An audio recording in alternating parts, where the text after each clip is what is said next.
This shop looks popular today. Wonder what the occasion is.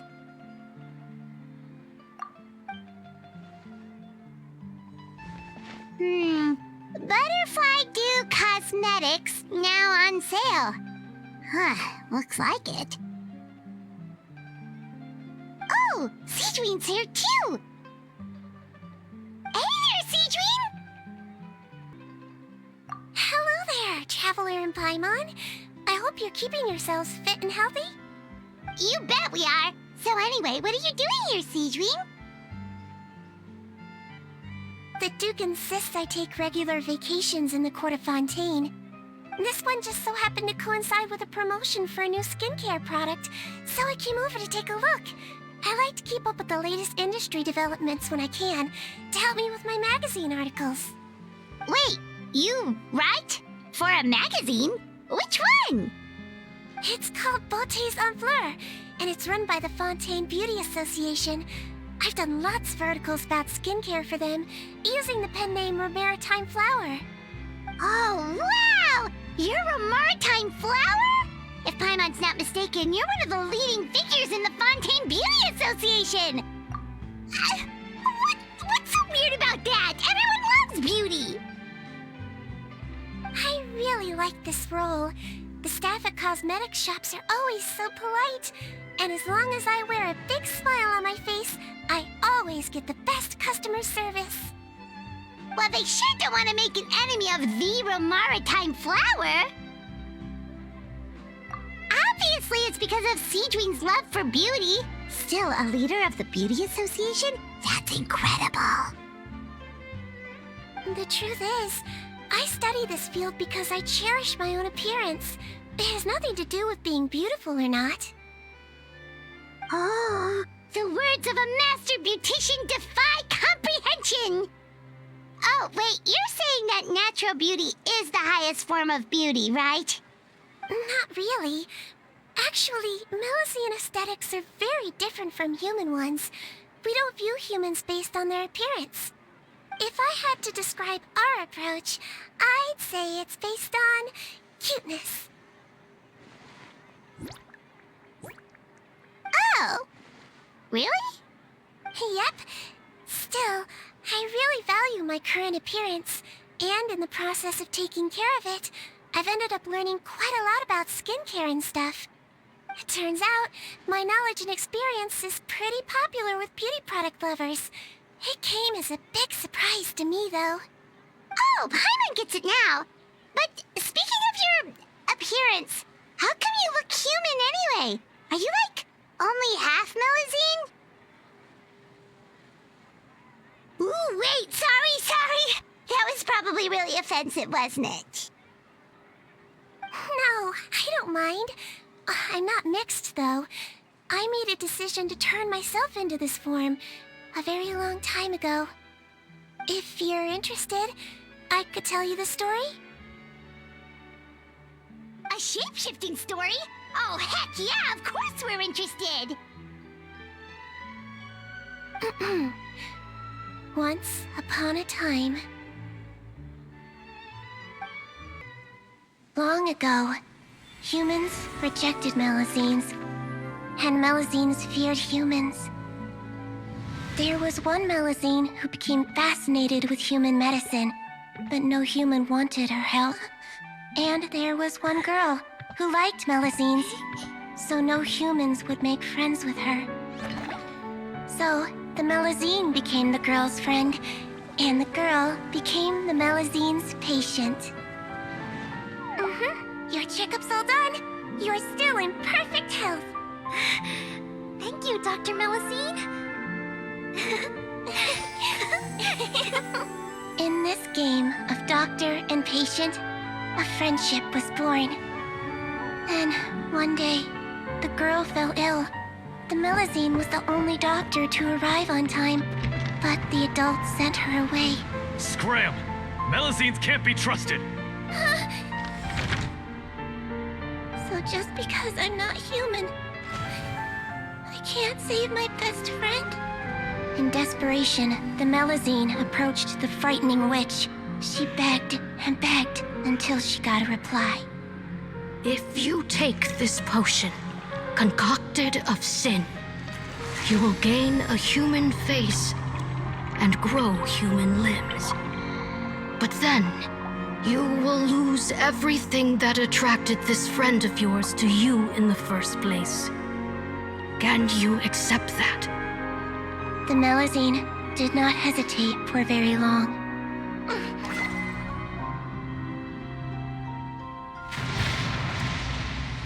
On a rainy night, a little doctor knocked on the girl's door. The doctor wore a hood and raincoat, maybe to protect her from the rain, but maybe also to hide a secret. The little doctor held the girl's hand and treated her illness, just as she had so many times before.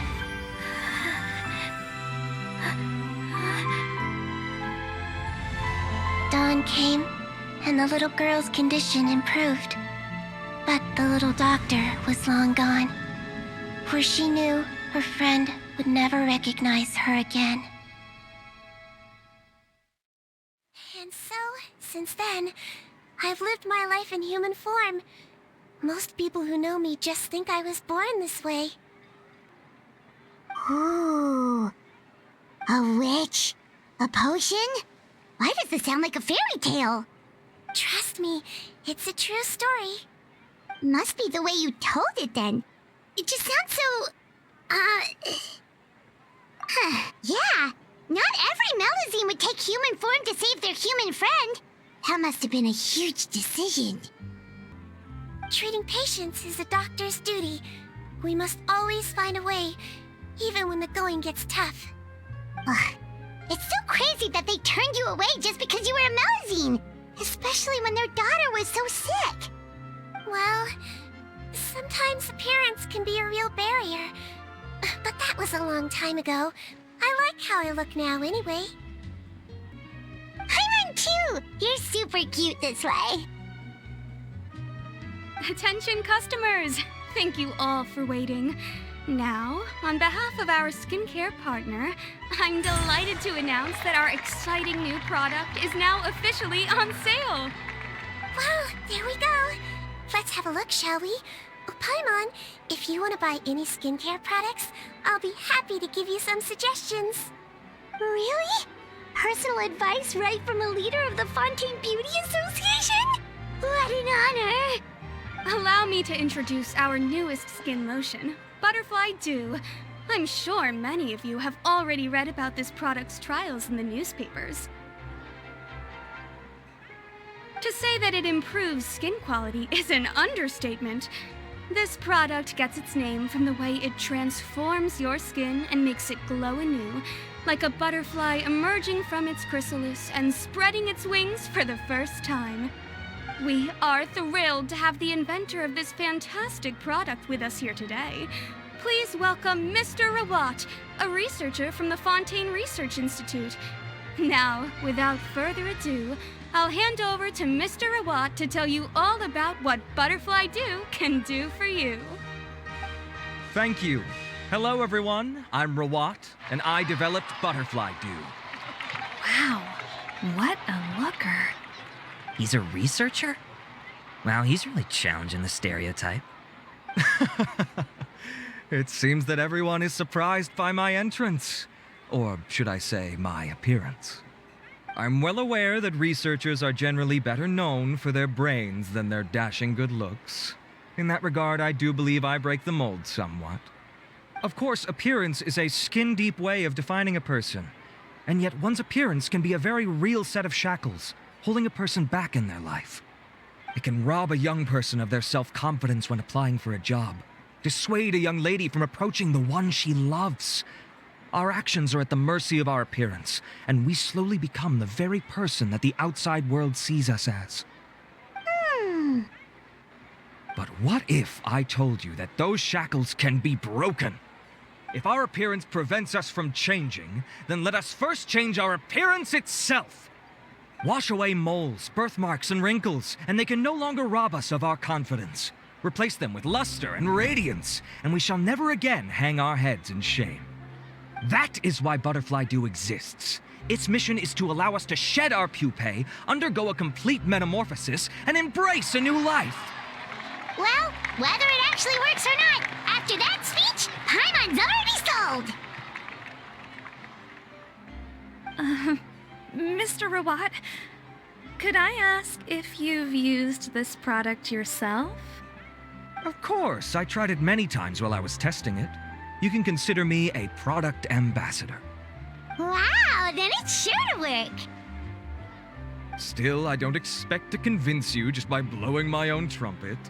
So, could I get a volunteer from the audience to try it out? Oh, Paimon volunteers!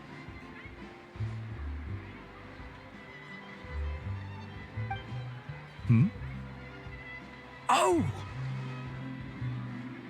Ah, what an honor! It appears we have a giant of the Fontaine Beauty Association here with us.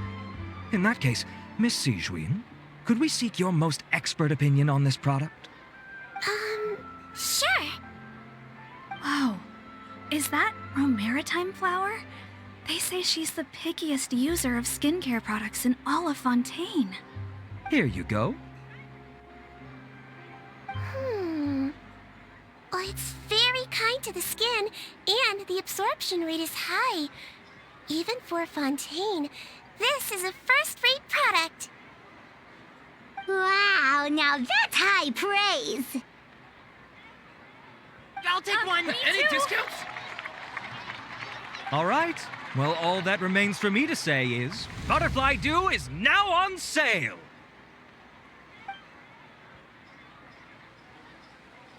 Think we should buy a bottle too? Ha! Of course you bring up Mora. Fine, Paimon will pay out of her own pocket and even share it with you. There, does that sound fair? And if you're worried about whether it's the right product for you, well, luckily for us, Sigewinne's here, so we can get an expert consultation.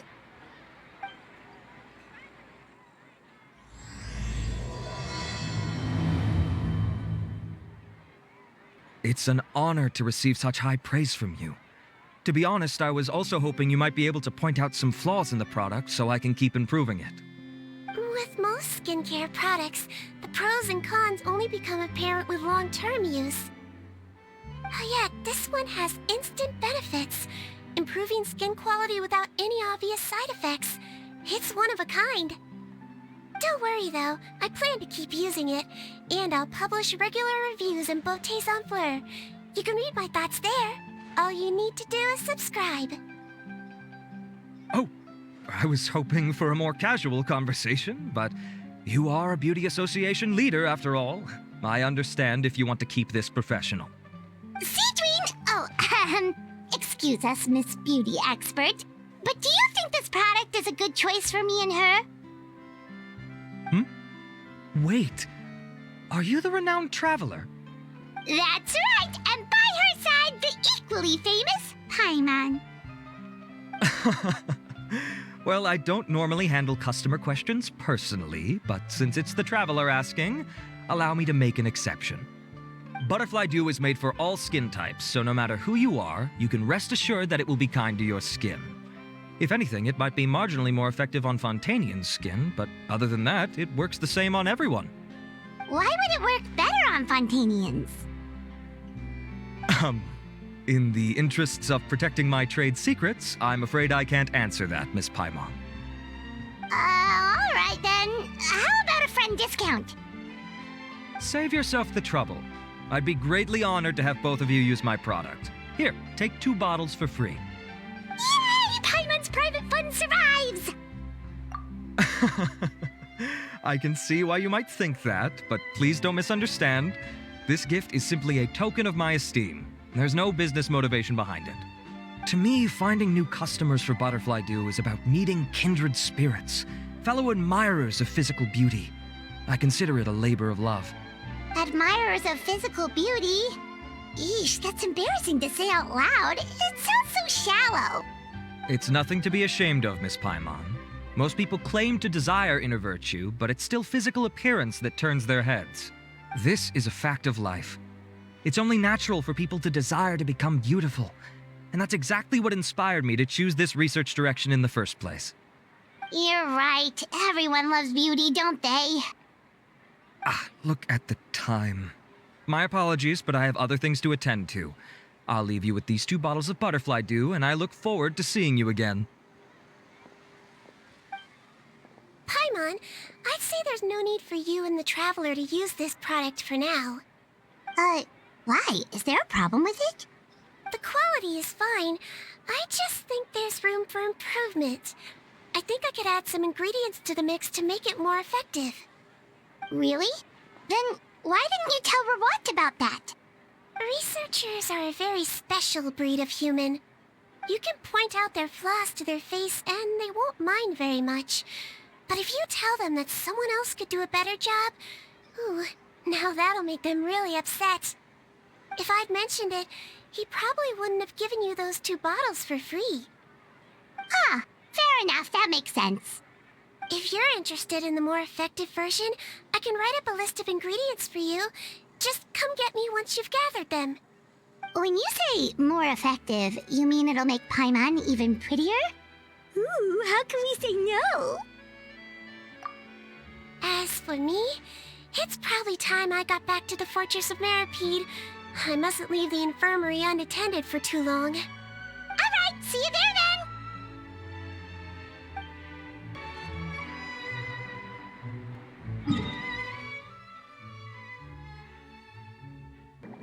Just up ahead, Traveler. The ingredients for Sigewinne should be nearby.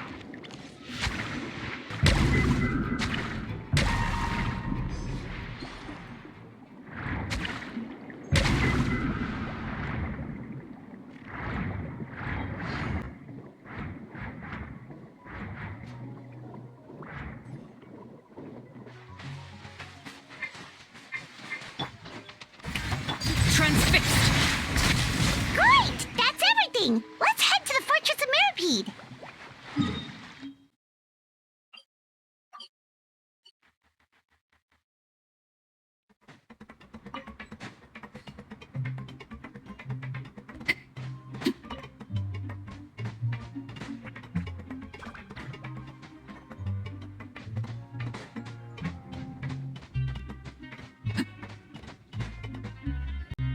Whoa, the infirmary is packed!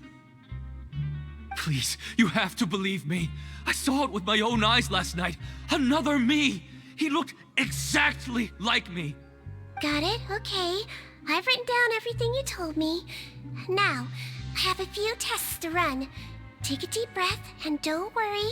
It's nothing to be nervous about. First, which finger am I holding up? Your index finger, but I'm telling you, my mental state is fine. I'm not crazy. Very good. Now, on to the next. Hey there, Your Grace. It's been a while, huh? Ah, it's you two. Indeed it has. I would offer you some tea, but I'm afraid the timing is unfortunate. Duty calls. No worries. Actually, we were looking for Sigewinne. Do you, know what all of this is about? This inmate came running to the guards in a panic, claiming to have seen his exact doppelganger. A doppelganger? Doesn't that just mean someone else kinda looks like him? And that's what I thought when the report first reached my desk. But we've inspected our records. No one even vaguely resembles him. Considering how certain he is of what he saw, I can only surmise that he's having some mental issues. So I brought him for a medical evaluation. All right, very good.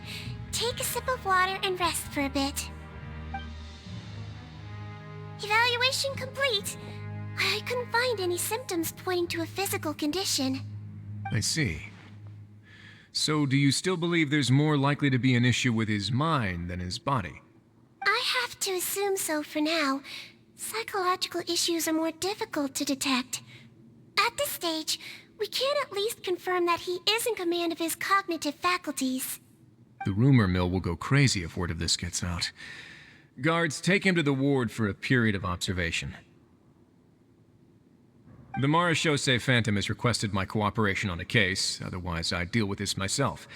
Sorry for the trouble, head nurse, but I'll have to leave this to you. No problem, Your Grace. I'll add him to my observation list. By the way, we have a couple of guests here who've made the trip just to see you. I imagine it must be important. You probably won't need to add them to your observation list, though. Oh, Traveler, Paimon, it's you. Hey there, Sigewinne! It's actually not that important, but... I'll be in my office if you desperately need me. Goodbye for now. Okay, bye-bye! So, Sigewinne... Would you mind waiting for just a moment? I have another patient to see. Just find an empty bed and take a seat. I won't be long. Oh, sure! Sigewinne, we've brought him. And he seems to have taken a turn for the worse again. Okay, don't panic. Let's start by sitting him down here. Paimon had no idea how busy it can get for Sigewinne. Maybe now's not the time to ask for her help with skincare.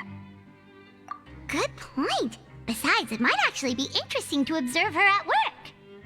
Well, this could hurt, so I suggest you take a deep breath first. Did his face melt? What happened to him? It's anyone's guess. His face melted off shortly after arriving at the fortress. But since he's a serious offender, he can't be allowed out for medical treatment. Best we can do for now is ask the head nurse to give him something to manage the symptoms. Oh, this is gonna be awkward. We still need to bring him to the Marechaussee Phantom for questioning. What if he scares them half to death? Will that be our fault? The Marechaussee Phantom? Does this have something to do with the case Risley's dealing with? Yep, it was a huge case. They bagged a few dozen crooks in one fell swoop. And this guy's the baddest apple of the bunch. He harmed countless people. And now, it looks like it's all finally catching up with him. You done gawking? Not yet. I need to check the severity of your ulcers to decide the right dosage. Don't worry. We Melazines have a very different sense of aesthetics from humans. To me, you just look like a little kitty with slightly scruffy fur, but still just as cute. Don't patronize me. Do I look like a kid to you? Just give me the meds and let me out of here. I already missed my cell. Hey, lose the attitude. You dare talk back to our head nurse like that again? Your days are numbered. Oh, it's fine. Okay, I'm going to apply the medication now. Tell me if it hurts, all right? Look how nice Sigewinne's being. And he still talks to her like that? What a nasty piece of work. Can I leave now? Wow, not a peep. What a brave little guy. Thank you, Sigewinne. And I apologize for the trouble. So, Traveler, Paimon, did you bring the ingredients? We did, but we don't want to interfere or anything. You're busy saving lives here. Oh, don't be silly. I agreed to it, didn't I? Just hand me the ingredients, and I'll make some time to whip it into the improved version for you. Take a rest here if you want. Or, if you're not tired, I hear they're holding a new pancreation tournament in the administration area. Or alternatively, is there anything we could help you with, Sigewinne? That's right! Let us help you out! It's the least we could do! Good point. Kind-hearted humans start to develop guilt if they accept free help from others. Don't worry. I'll take a look at my schedule. I'm sure I can find something to treat this condition. I gotta warn you, though, it'll be tiring work. So I suggest you take a break first, then come back and see me when you're ready.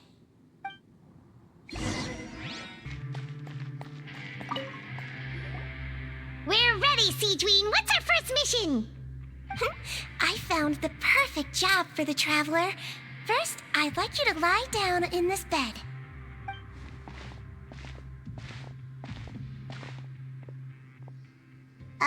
What for? I need you to pretend to be sick. What? Oh, is it that difficult?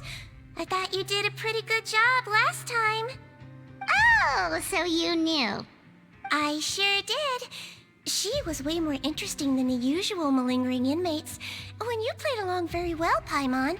I observed you two for quite a while after that. Well, this is awkward. But why do you need us to do it again now? No time to explain. My next patient will be here any second. Oh, please, just do as I say. You can, pretend like you've got a nasty headache. And throw in some dry heaving for good measure. Okay.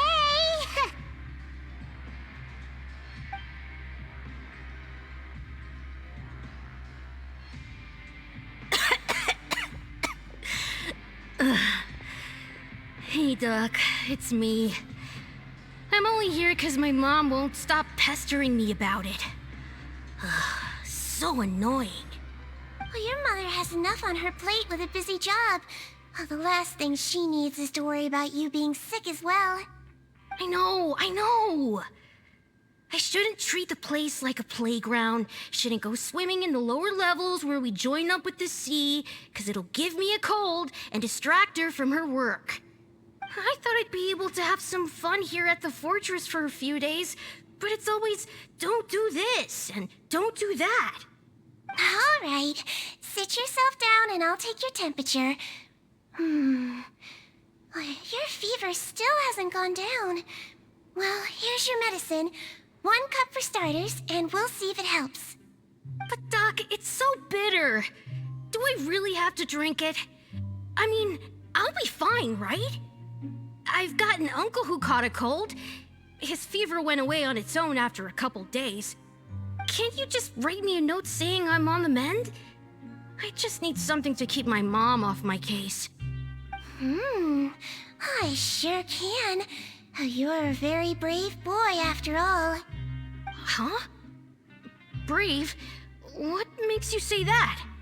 Well, if you want to rely on your own immune system to clear up your fever, then you'll have to tough it out like this young lady.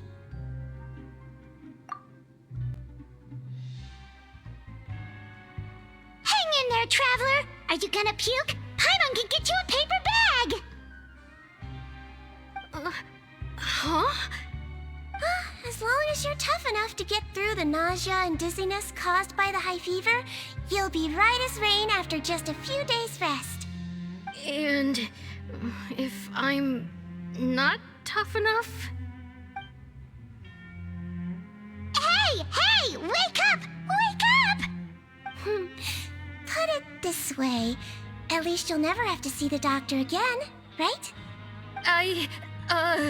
I think maybe I'll take that medicine after all, if that's okay. Oh, of course. Here, it's still warm. It's so bitter. All done. Great job, you two. That kid really doesn't know what's good for him. His mother's a guard here. She's been working back-to-back shifts lately, but unfortunately his father's away on a business trip right now. She had no choice but to bring her son here for the time being. He was quite happy at first. He seemed to think that the Fortress of Meropide would be all fun and games. So you made us put on that act just to scare a kid into taking his medicine? That's a pretty sneaky trick. Seems like there's a whole side to Sigewinne we never knew about. It's a technique I learned from my teacher. Oh, you had a teacher? Was she a Melusine doctor too? She was human. She passed away a long time ago. Oh, sorry. No, it's fine. I really liked my teacher, so it's always nice when I get to talk about her with other people. She was a traveling doctor, and since she didn't have a clinic, she'd go out and visit her patients wherever they were. Dealing with the badly behaved ones was her specialty. She used to say, if you can scare the little brats into taking their medicine, you won't have to hear them wailing and screeching when their condition gets worse. She sounds like a pretty strict teacher. Strict? Well, that's not how my teacher saw it. She thought of herself as terrifying to kids. Strange way for a doctor to describe themselves. Now Paimon's curious to know what she looked like. As it happens, I actually have a picture of her. Oh, Wow, yeah, okay, that'll terrify the kids. Yep. All the children she treated thought she was a witch. Why does it almost sound like you're envious of her? Oh, because I am. If she was here, all the children would take their medicine without any need for tricks. A doctor who looks like a witch. True, they wouldn't dare try anything funny with her around. Oh, me, on the other hand, it's hopeless. Children aren't afraid of me at all. That's actually a good thing, you know? Oh, my next patient should be arriving now. Would you mind lending me a hand again? Sure thing! On to the next mission!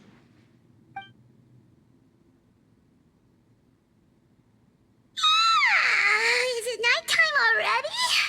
That flew by. You really have a busy job, Sigewinne. Well, thanks to you two, it was much easier today. Aww. Should we get some rest? It's getting pretty late. Oh, there is one last thing. I have to keep it confidential, so I usually leave it till after everyone's clocked out. Confidential? Are you sure you can tell us? Well, it's fine. You're not living here anymore, so it's okay if you know. All it is I have to prepare some ingredients to make healthy meals with.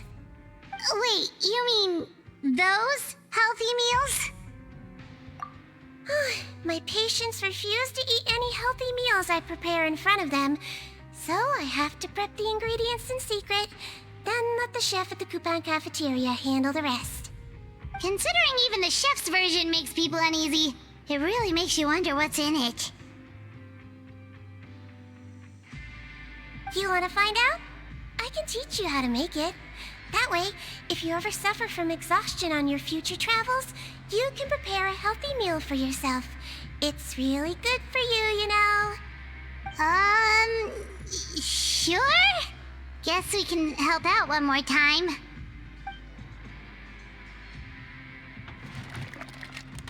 The ingredients are ready. Now, put them on the table and add them in the order I tell you.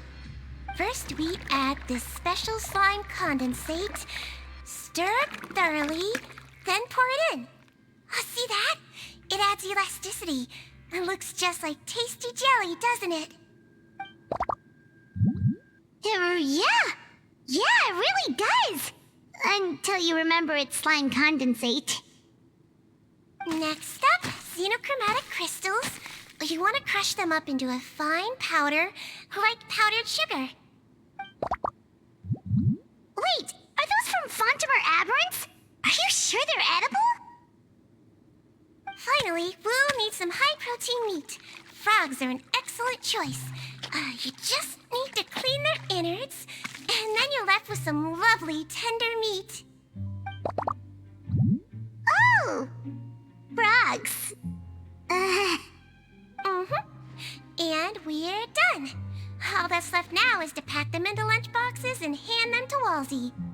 Yesterday in the production zone, I noticed an inmate who's been working for 2 days straight. That means it's a healthy meal for him tomorrow. Sigewinne really does have the inmate's best interests at heart.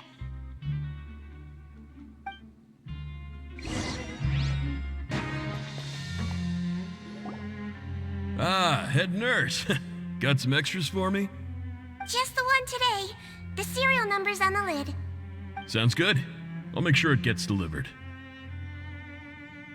Sounds like they're talking in code. Thanks for your help. Oh, it's no trouble at all. I only wish I could do more. You work so hard for all our sakes. I'd happily lose a little sleep if it meant helping you out. That won't do. If you reduce your sleeping hours any further, your health will start to suffer. All right. Nurse's orders. I'll do as I'm told. But you take care of yourself too.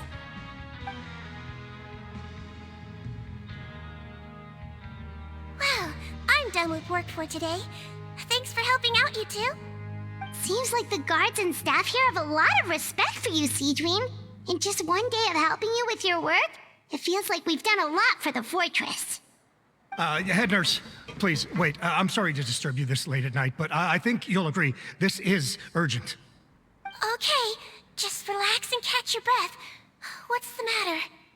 The guard at the observation ward, Odilon, he told me to pass on a message to you. One of the inmates there, the guy suffering from possible hallucinations, well, he seems to have made a sudden recovery, and now he wants to apply for permission to leave the ward. Huh? Already? You were right to tell me. I'll have to examine him and make sure he's well before we discharge him. Looks like we've got one job as medical assistants left. We'll come with you.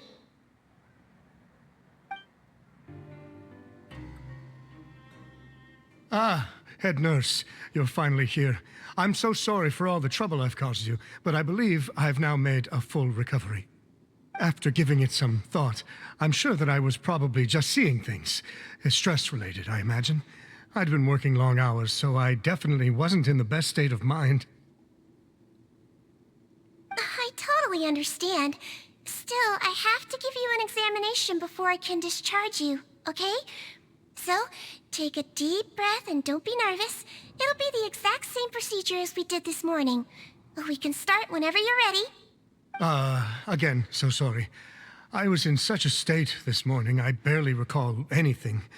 Would you mind taking me through it again? Oh, not at all. It's a lot to remember. First up, we have a little cognitive test. Just concentrate and you'll be fine. To start with, which finger am I holding up? Your pinky.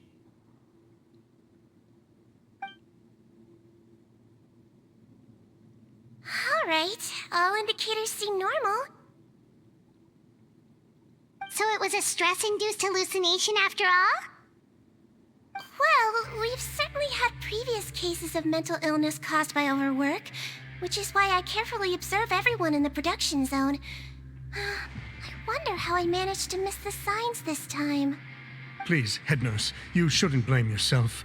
I'm just still adapting, that's all. Pushed myself too hard, and I guess I couldn't take it. Thanks for looking after me. I'll be as good as new after a good night's sleep. And if you can give me the okay, I know I'll sleep better back in my good old dorm. It can be difficult to relax in an unfamiliar environment. All right then, you can leave the ward. I suggest you take 2 days off to focus on your recovery. I'll take you off the observation list for now, so you're officially discharged. Great. I can't thank you enough, head nurse. Mr. Odilon, could you escort him back? Of course. I'm on guard duty in the administrative area tonight, so nothing will go wrong. You have my word.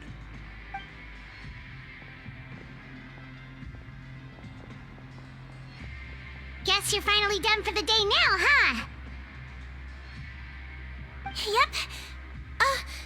But I still haven't gotten around to making that improved lotion for you yet. Oh, no rush! Seriously, it's super late now. You should go get some rest too.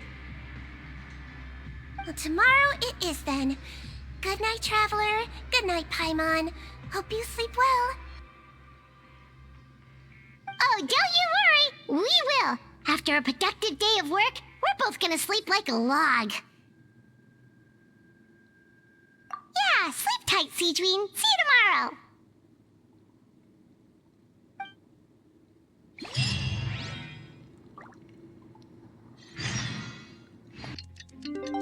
Children be up to? Paimon really did sleep like a log.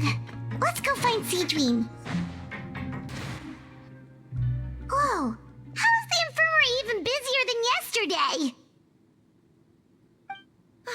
Good morning, Traveler and Paimon. I have a few people here for a checkup, so you might need to wait for a while. No problem. Anything we can do to help? There's a bit of a complicated situation here. I'm still getting to the bottom of it myself. You have to believe me. I'm telling the truth. You're in a medical facility. Keep it down. Please, listen to me. I'm not Gascon. I'm Uwe. You're a horrible liar, you know that? We get all your mugshots with the arrest warrants. It's clear as day that you're Gascon. You mean because of the way I look? I don't know what happened. I just woke up like this. Then you guys dragged me in here for an interrogation. I brought you here to figure out what's going on. If you truly are the victim of an injustice, yelling isn't going to achieve anything. At most, it'll delay your vindication. All right. I get it. This is nuts. Yesterday's interrogations went fine, and now this. Morning, Your Grace. What's going on? Remember the case I mentioned yesterday? The one brought to me by the Marechaussee Phantom? Well, we've been questioning the inmates involved this morning. Every single one of them is claiming mistaken identity. Huh. That's even weirder than what that guy was saying yesterday. The thing is, none of them have been able to provide any evidence whatsoever to support their claims. Questioning them further got us nowhere, so for now, we've brought them to the infirmary. And we thought yesterday was as busy as it got for Sigewinne. We've compiled their statements. Have a look. Perhaps there's something we missed.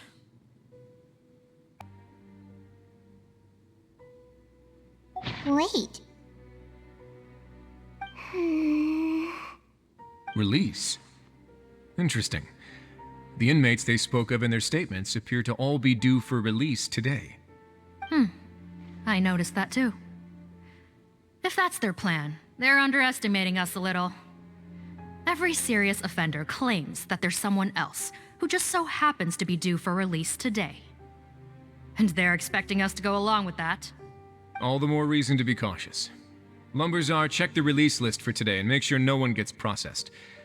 We're gonna need an excuse, though. Just say we're out of forms, and that we're furiously printing more as we speak.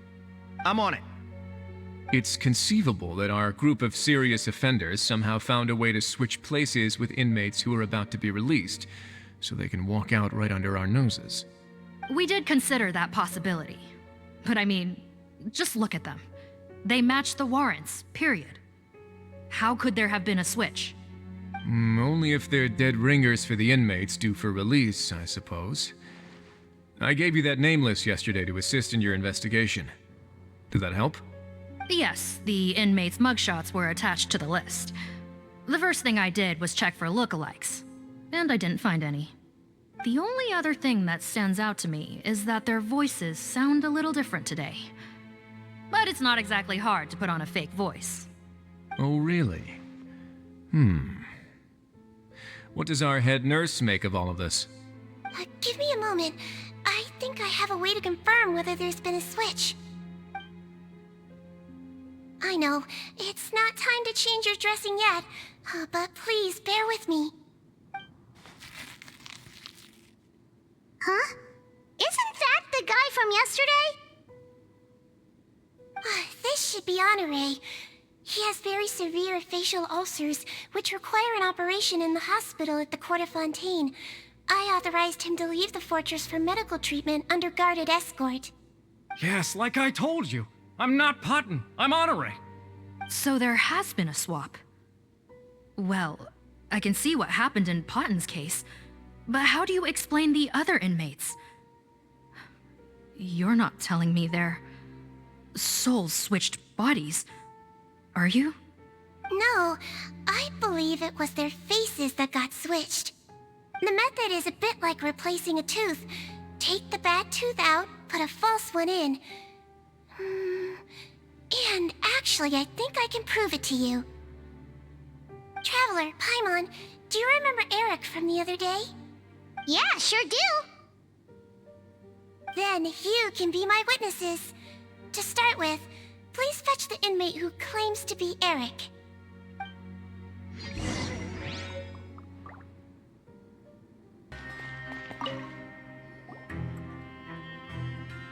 So, you're Eric? Yes, head nurse. It's me. You do believe me, right? I need to do another examination on you. Same procedure as yesterday. All right. It's the cognition test first, right? So I need to concentrate. Now, try to recall if you can. The last time we did this test, which finger did I hold up? I believe it was your index finger. But that means... Huh? So basically, Last night, the Eric who said he saw another him suddenly recovered and applied to leave the observation ward.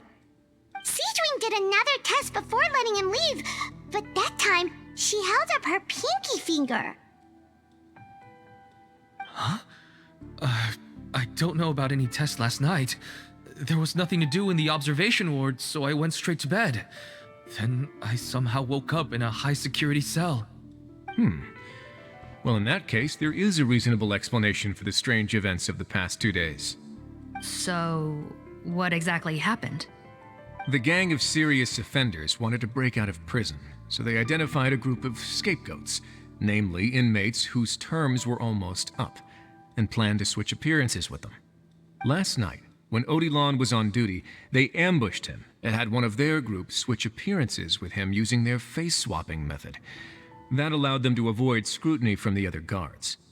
Then, once all the other inmates were asleep, Odilon spent his night shift carrying out the remainder of their switcheroo plan. However, they made one mistake. Henri changed his appearance to match Eric's earlier than he should have done, and ended up being spotted by the real Eric. Real Eric came to the guards for help, but we didn't know then what we know now, so we put it down to hallucination and sent him to the observation ward. However, since one of the gang members was posing as a guard, they simply changed real Eric's appearance and had their Eric take his place, muddying the waters even further. Right, because I put Eric on the observation list by then, and no inmates on that list can be processed for departure until I've discharged them. Hence why the imposters had to pull that little stunt to get fake Eric off the list. Yeah, it all makes sense now. The Duke cracked the case. Well, I can't fault the reasoning. But I'm afraid that we ruled out the possibility of face switching very early on in this process. Criminals altering their facial appearance to commit crimes is nothing new. In fact, one of the explicit duties of the Malazines in the Marechaussee Phantom is to identify criminals in disguise. We carefully examined all the suspects, and there is no evidence that any means of disguise were used in this case. Huh. Well then, how do we explain all this? So far, it seems more likely that the gang stole documentation belonging to the inmates due for release, and are using that to commit identity fraud. Actually, there is a potion that can completely change someone's appearance. If they use that, even a Melazine wouldn't be able to detect it. A shape-shifting potion? Forgive me, head nurse, but this is the first time I'm hearing about it. If such a potion truly existed, it would jeopardize our entire investigative process at the Marechaussee Phantom. Are you certain of this? Yes, I am. But... Please, trust me in my professional opinion as an experienced clinician. At the same time, without any solid evidence, it's pure speculation. If we can round up all the inmates suspected of switching places, then have a little talk with both sides, we might just get our answer. Yep, let's do that. Okay. Well, it was our negligence that meant we had to come and conduct these post-internment interrogations. And I know it's put you out. We'll do it your way. Your Grace, bad news. I paused the releases like you asked, but we were too late. A bunch of people already got processed 2 hours ago. I checked the list, and sure enough, it's all the people who gave statements. 2 hours ago? That's before today's interrogations began. They had this all planned out. So there really was a switch after all. They really pulled the wool over our eyes on this one. We should be able to catch up with them if we leave now, right? Not if that potion is real. They can just switch faces again after leaving the fortress. And if the Marechaussee's Melazines can't even spot them, we wouldn't know where to start searching. Yikes! So we're at a complete dead end!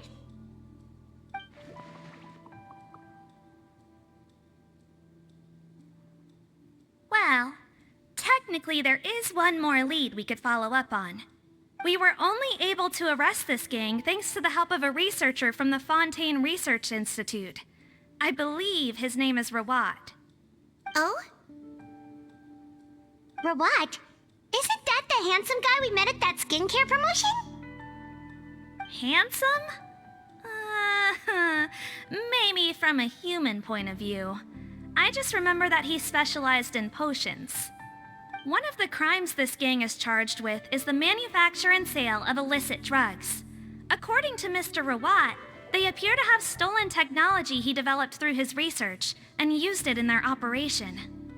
At first, he thought it was a typical case of intellectual property infringement, and he tried to negotiate with them.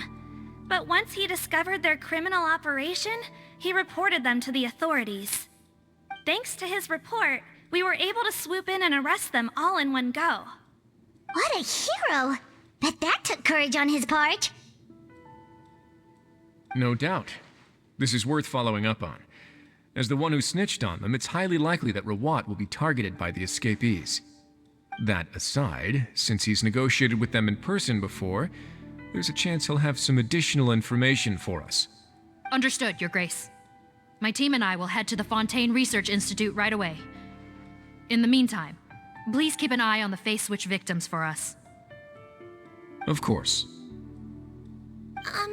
Miss Morgan, I'd like to come along and help you catch these criminals. Huh? Why's that? Well, I'm the one who discharged the fake Eric last night, so I feel partly responsible. Don't say that, head nurse. Your focus was on the inmates' health, and rightly so. We can't ask you to help with arresting criminals. That's our duty. I also have a more personal reason.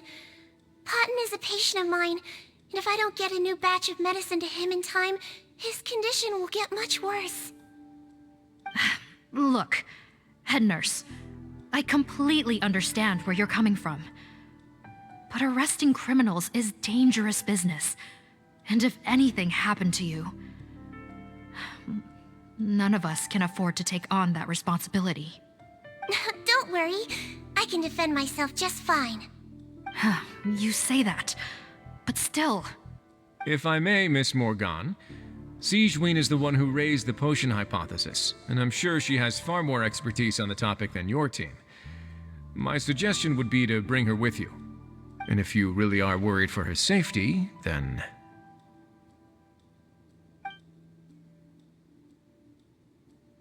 Ah, there you go, right on cue. Knew I could count on you. Okay.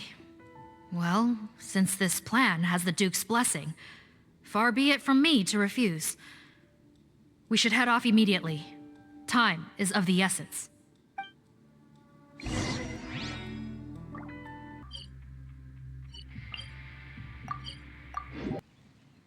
Greetings.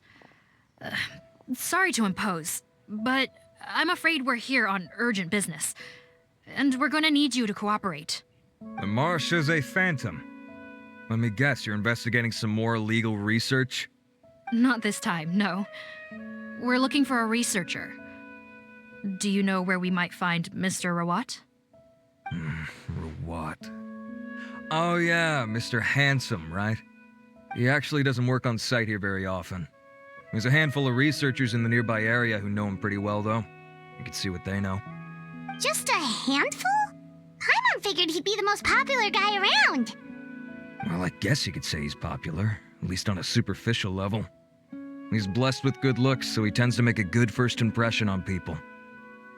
But in all his time here at the Fontaine Research Institute, I don't think he's ever had a single deep conversation about his research with his peers. That's no way to make real friends around here.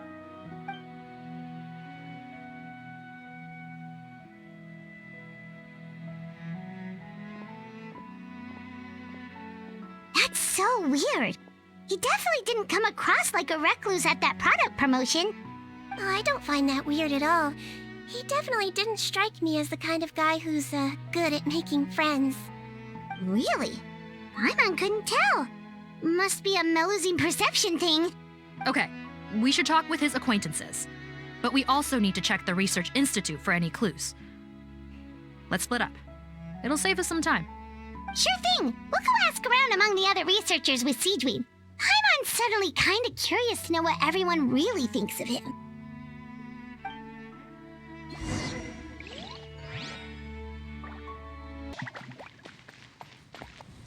Excuse us, are you Audrey?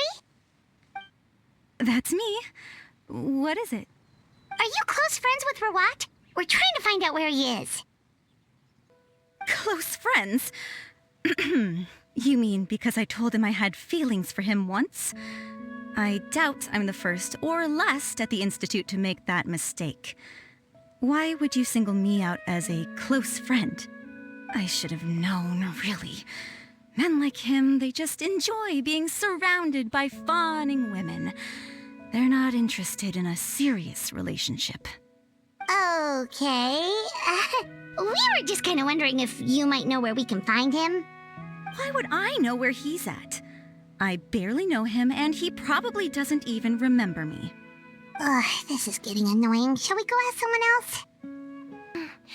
I think she knows Rawat better than she cares to admit. If we leave now, it might be a wasted opportunity. Maybe, but we're not going to get much out of her while she's in this state, are we? She's displaying symptoms common among people in love, if that's what you mean. But I know a cure. It's curable? Oh, we're still no closer to finding Mr. Rawat. Oh, by this point, he could be in grave danger. Danger? Wait, why are you looking for him again? Oh, that's right, yeah! The Marechaussee Phantom said that he's been targeted by some pretty bad people. We need to make sure he's safe. What? How has this happened? He seemed fine when I last saw him, and that was only a couple of days ago. Just happened to run into him, of course. Oh, I see. Well, do you have any thoughts on where he might be right now? Okay, but this is purely out of concern for his safety. If he's not at the Institute, he might be at his mother's place. I heard she raised him alone, that they had it pretty tough financially, and these days she's housebound due to illness. He makes regular trips back home to check on her. Oh, okay. Do you know the address? Nope, sorry. I only found out the thing about his mother because it came up in conversation once. I was just trying to find out more about him, so I could get to know him better. When I told him I had a crush on him, I offered to help him take care of his mother. And yeah, maybe that was a stupid idea, but did he really have to yell at me for it? It's like, fine, I can take no for an answer, but what's with the temper tantrum? Unbelievable. These guys only want to show you their charming, well-groomed exterior. They can't stand it when a few home truths shine through. Looks like her love syndrome is flaring up again. We need to find out Mr. Rawat's mother's address. Let's check with the Marechaussee officers when we regroup. Cool, sounds like a plan.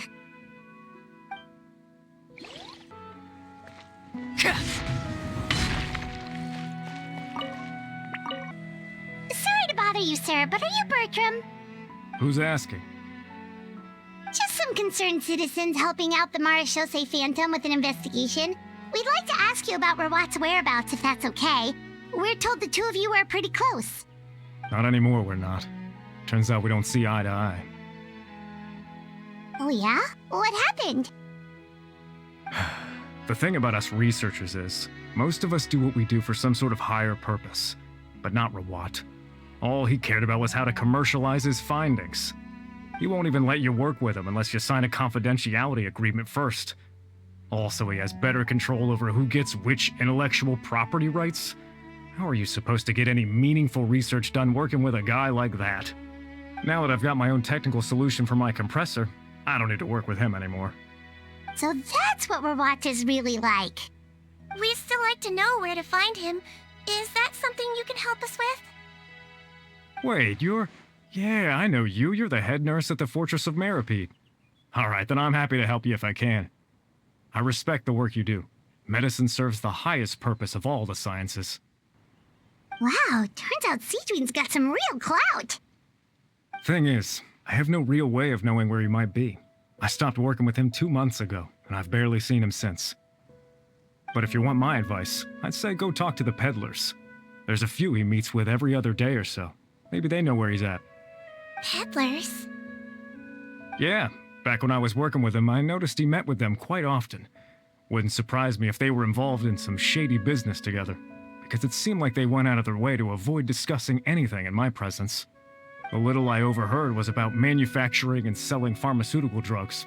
Like I said, he's all about the money. Drugs? Doesn't he work with skincare products? Do those count as drugs? Who knows? I never cared to find out. He's the morgue rubber, not me. Thank you. You've given us plenty to work with. Welcome. Goodbye, and may we both reach new heights in our scientific endeavors.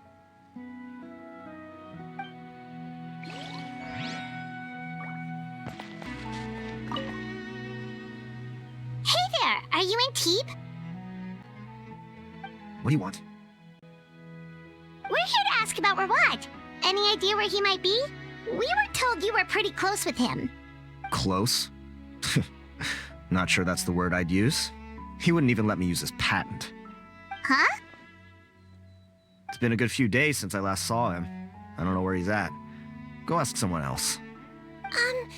Would the patent in question happen to be related to the new skincare product he developed? Yeah, kinda. Butterfly dew, or whatever he calls it. I heard he made a tidy sum off of that one. Okay, now we're getting somewhere. Keep going. Most of the other researchers here focus on mechanics, energy, stuff like that. I get why he wouldn't be interested in having anything to do with them. But I'm studying coatings. There's a huge overlap in our areas of research. Why would he refuse to work with me? I bought his product once and noticed it contains a unique substance that might have applications in coatings too. If it worked out, I could probably make as much as he's making. Don't get me wrong, I had no intention of plagiarizing his work. I was hoping to get official permission to use his findings in my own research. Followed the proper procedure.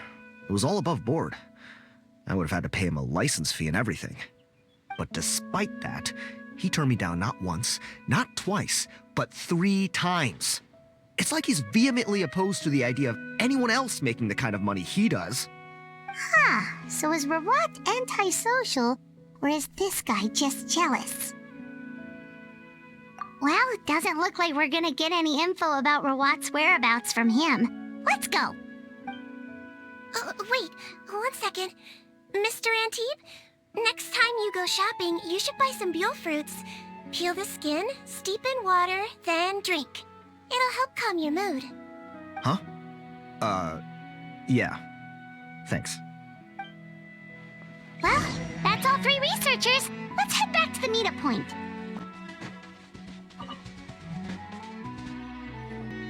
You know, Paimon started out thinking Rawat was a handsome researcher with a friendly and cheerful personality. It's such a surprise to learn that his peers have a different impression of him. So, what's your view of him now, Paimon? A handsome researcher whose difficult upbringing turned him into a profit chaser with a chip on his shoulder? So your thoughts about his appearance haven't changed at all? Well, his looks are kind of a big deal. At least in Paimon's opinion. How does such a handsome guy end up being so antisocial? Even with his difficult family background, it just doesn't make any sense. You can't judge a person solely based on their appearance. Head nurse. Traveler. I assume you've spoken with the researchers. What did you find out? Bertram mentioned Rawat's involvement with some pharmaceutical merchants. Do you know if he's registered any pharmaceutical brands? Since he was a whistleblower on such a huge case, I ran a background check on him. I don't remember there being any brands under his name. How strange. If he was so focused on commercializing his research and averse to sharing his technology with others, why wouldn't he have registered his own brands?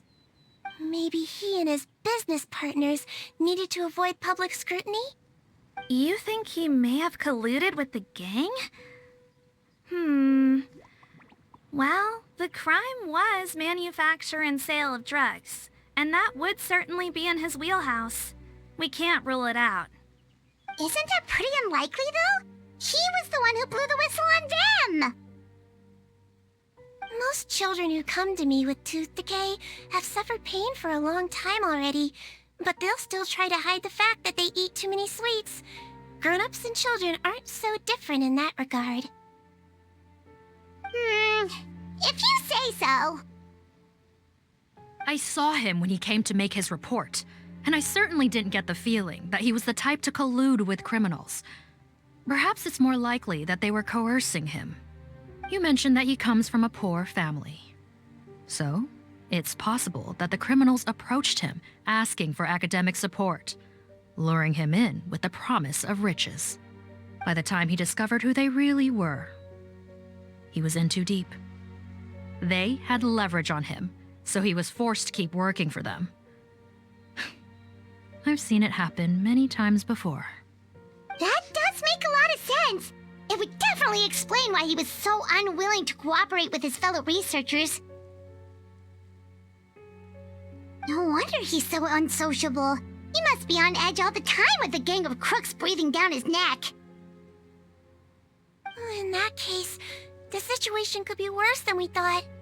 If Rawat was working with the escaped inmates, they're sure to know more about his whereabouts than us. Oh, there's a good chance they'll get to him before we do. Based on the information we've gathered so far, he was last seen 2 days ago. If no one's seen him since, maybe we're too late. 2 days ago? So he went missing right after that product promotion. That was the same day he reported the criminals, too. Not a good sign. Don't worry, everyone. I believe we still have a chance. Since he disappeared right after blowing the whistle, it's likely that he's gone into hiding. Yeah, he must have been worried that they'd come for him. All the more reason to find him as soon as possible. The only lead we have at the moment is his mother's house, which you mentioned earlier. Seath, think you can find the place? Yep. When you register a brand, the Court of Fontaine requires you to provide a legal address. The one Rawat wrote down was in the outskirts of the city. That should be the place. Okay, then there's no time to lose. Let's move.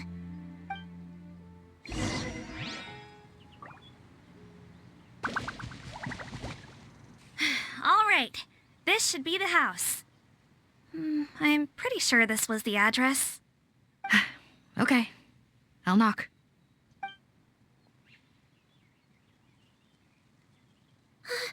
Sounds like whoever's inside has restricted mobility. Oh, it seems serious. What's the fastest way to get this door open? Break the door down? No, I'll handle it. Let the expert deal with it. There'll be a mountain of paperwork if we damage a citizen's property.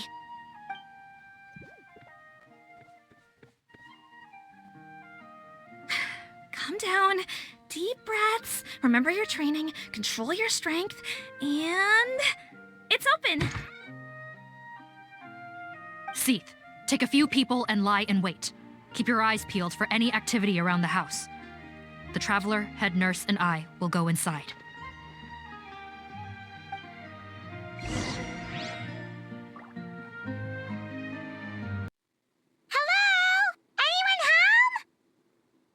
Oh, there.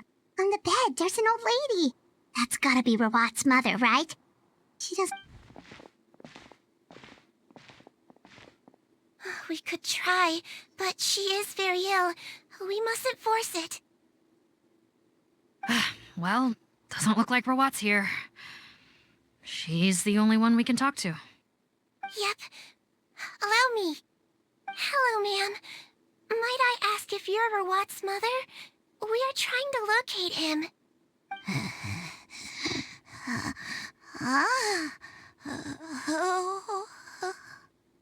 Hard of hearing, perhaps. Does anyone have a picture of Rawat? I have one here. I'd like to show you a photo, ma'am. Is this your son? Do you know where he is? Looks like this isn't gonna work after all. Well, looks like we're out of leads. If Rawat's not here, Things are looking very bad for him. Is it possible he could have avoided returning here because he knew he'd be in danger? Maybe. But if so, where do we look next? Maybe we should take another look at the Institute. Yes, so. I suggest we all return there now. We found a good amount of useful information the first time, but perhaps there's something we missed. This is our last hope. Sorry, officer, but could I stay here for a while? This patient requires some care. Of course. Traveler, stay with the head nurse. You're technically here as her assistant after all. Also, I'd like some Marechaussee members to stay as well, and keep an eye on the area. Why's that? If Erwat knows how serious his mother's condition is, he will return. Got it. Okay. I'll tell the squad members in hiding to stay put and keep a lookout. Thanks for helping me out yet again, Traveler and Paimon. No problem. But when you say her condition is serious, do you mean... Yes. She's barely clinging on to life. Oh. Let me take care of a few things first. Could you pass me the towel over there? Yeah, of course.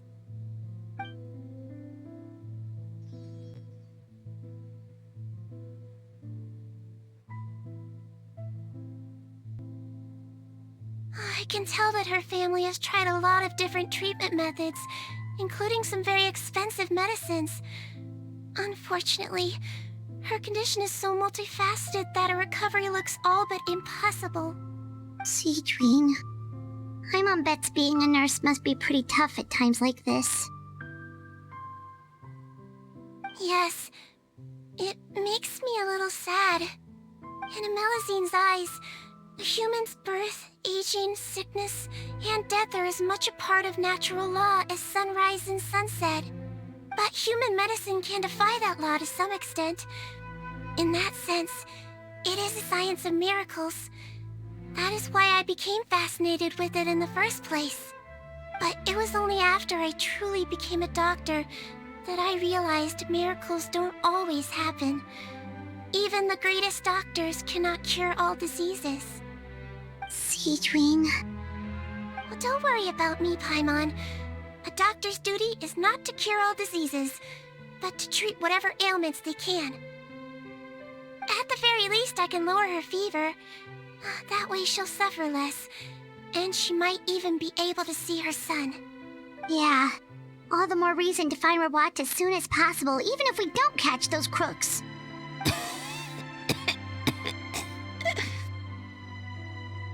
Oh, her fever is getting worse. Could I get some hot water? Sure, we're on the case.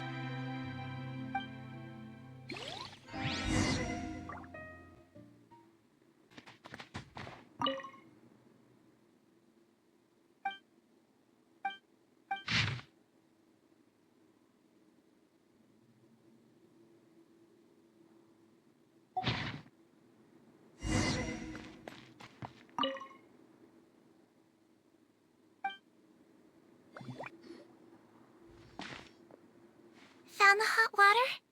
Sure did. And look what else we found. Judging by this journal, it seems like Rawat has a private lab. There's a good chance he could be there right now. We gotta go tell Officer Morgan right away. Oh, that's great news. But hold on just a moment. The wet towel is ready. I'm giving you another injection. Are you feeling better now?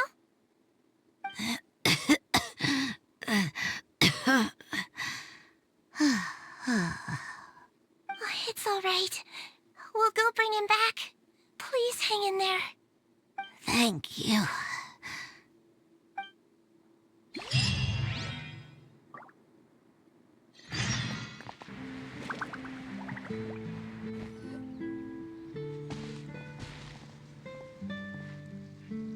It's Officer Morgan! They're already here! We came as soon as we heard the news. I can't believe we were so careless. The most crucial information of all was hiding right there, in that room. We missed it. Don't blame yourself. Right now, we need to focus on finding a way in. There's a mechanical door over here. Hopefully the instructions in Rawat's journal will help us open it.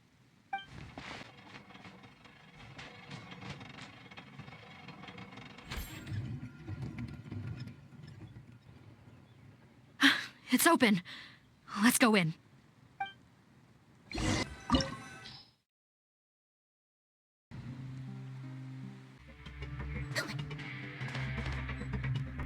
How did they get in here?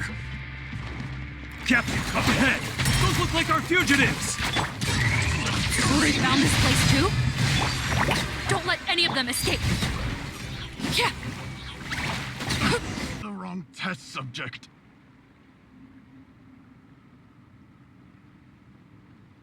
Captain, according to our list, many of the fugitives aren't accounted for. There may be others hiding deeper inside the facility. Ah, so these guys were just the lookout crew. The Mara Shosei Phantom! How did they find this place?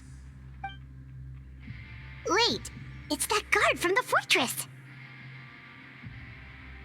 That's right, I'm on your side. The Duke sent me. What's the matter? Some sort of mix-up? Mr. Odilon, didn't I tell you a few days ago that you need to stop all field work until you've recovered? Well, you know, gotta help His Grace out. Share the load. Officer Morgan, this man is an imposter. The real Mr. Odilon has no recent health issues. What? But I...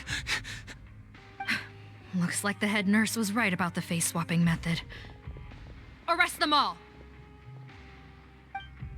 DuPont, stay here and keep guard. And watch the exit. If we're not back soon, call for reinforcements. Got it.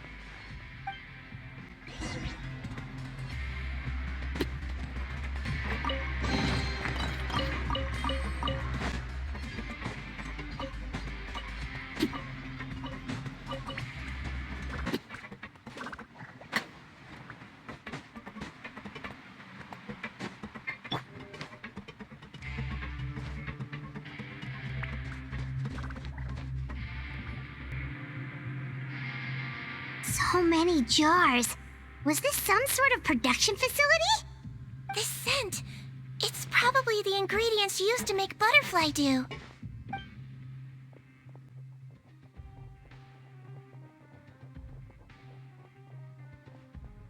How come they're all empty? Did it sell so well that he ran out of supplies? How strange. Why would Rawat choose to manufacture a popular product like that in such a difficult-to-reach location?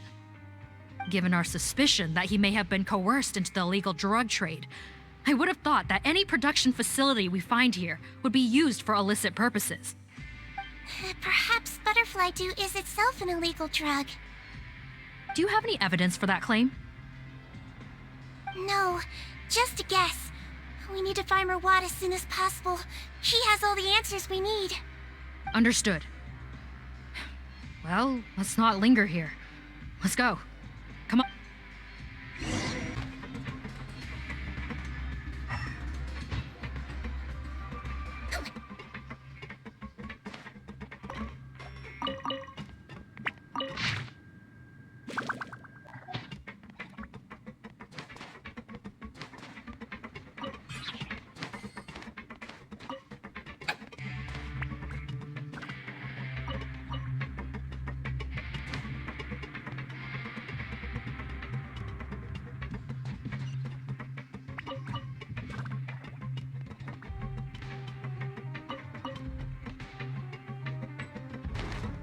Doesn't look like we're gonna get this door open. Let's find another way around.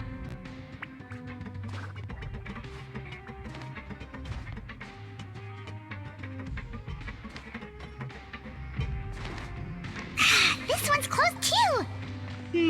What's with those carts and tracks? Oh, maybe it's one of those doors that opens when it senses cargo passing through. There's a loaded cart right over there. Let's bring it to the door and give it a try.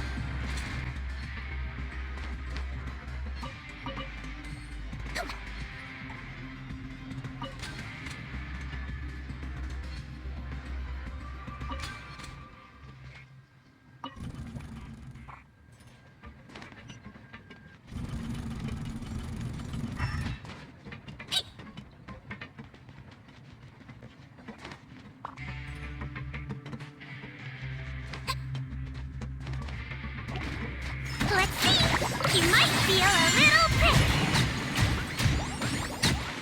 Strike a pose. Shut.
This room's much smaller than the others.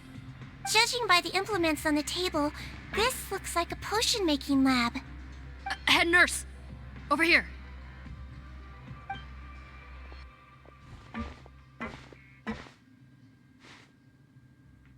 Let's see. Huh?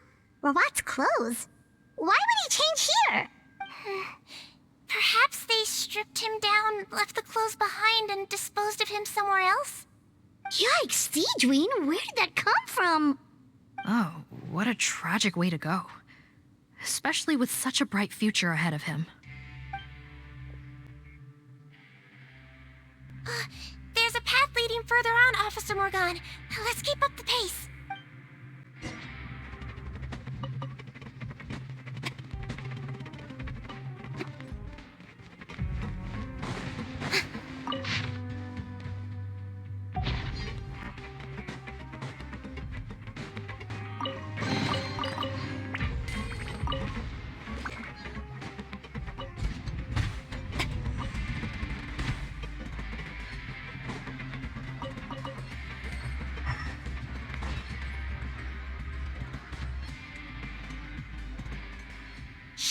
There's a whole bunch of people in there.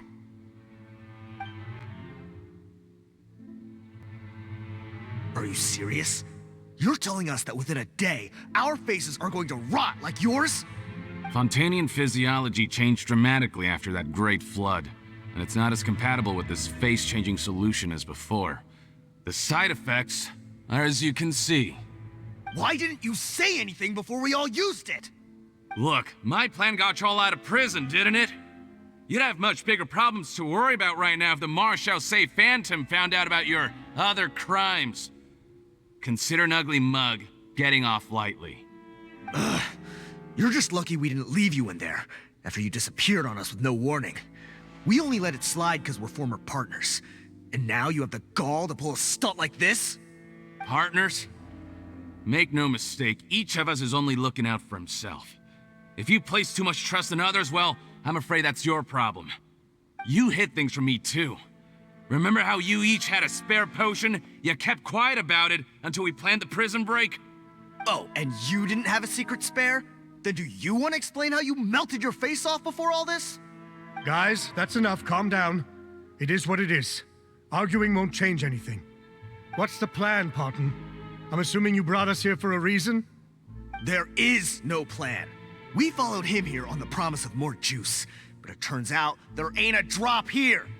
Besides, what does it matter now anyway? He already said, even if we did get our hands on more of that stuff, switching faces again solves nothing. They're still gonna melt off eventually. I said enough arguing. Parton, tell us the plan. The most practical solution is to continue using the potion. Keep switching to a new face before the ulcers can start forming. Are you kidding me? This stuff was hard enough to get a hold of even when we had a supply. Now you're asking us to use it like skin lotion after the flood all but wiped the supply out? Well, there is another option. But you'll have to make a deal with me first. Okay, now we're talking. What's the deal? I have a document I took from that researcher that details how to make a replacement. Just give me one bottle of the undiluted fluid, and I'll get to work. What's the problem? I thought you always kept reserves.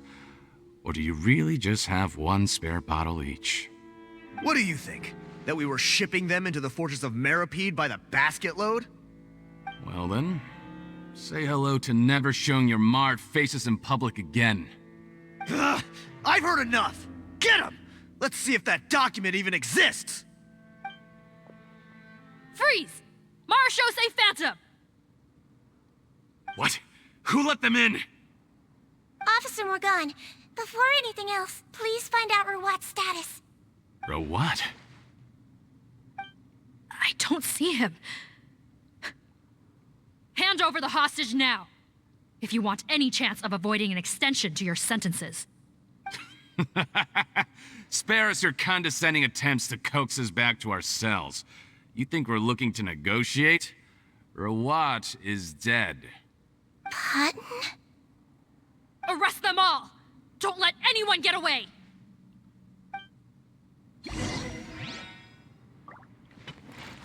Yoo-hoo! Let my name echo in song! Commendable.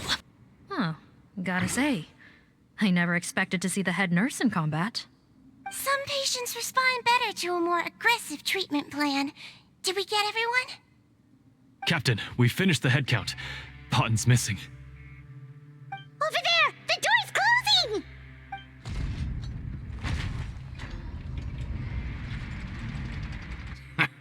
One group trying to arrest me, another trying to hunt me down. Good. I gotta kill two birds with one stone. How did he get up there? There must be a secret passage somewhere. Find it! Don't waste your energy. I already sealed it off. How naive. We have more people outside. If we're not back out by the agreed time, they'll come to our rescue. Well then, you'd better hope they get here in time.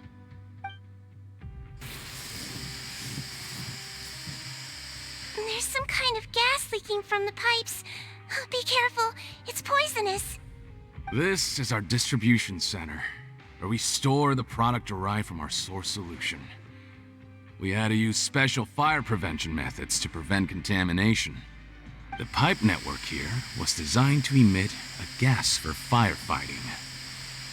One little modification later, and it makes an efficient death trap. Why would you do this? Your partners are here too. Oh, please. If they can't supply what I need, they're of no further use to me. Besides, I can't have them exposing my potential whereabouts. He's a maniac! Come on, we gotta find a way to open that door! Go ahead, struggle in vain. Once the last of you croaks, no one will ever find me again. So— Are you sure you're ready to leave, Potten? You haven't changed your dressing today. You can't cure my face, just give up. And what if I could? Nice try. You're just trying to stall me. Don't you worry about me. I'll find a way to cure my face once I get out of here. Oh, I doubt it. After all, Fontanians can no longer dissolve in primordial seawater. What the— How did you— The key component of the face-changing potion is the fluid left behind by dissolved Fontanians. It might look like ordinary water, but it has some unique elements in it. Before the flood, all Fontanians were oceanids, physiologically speaking. A potion made from that fluid could dissolve and reconstruct the face of a Fontanian in much the same way as hydroidolins change form. Theoretically, it could give someone any appearance they wished. But since the flood, Fontanians have become true humans. They can no longer provide the source material for this potion, nor reap its benefits. Are you saying this potion is made from Fontanians dissolved with primordial seawater? Then their crimes are far worse than I thought. How could you know all of this? No, wait. Of course! Well, well. So that's why you have a human appearance. It also means that I have a formula you're unaware of. The air's getting thicker. It's getting hard to breathe.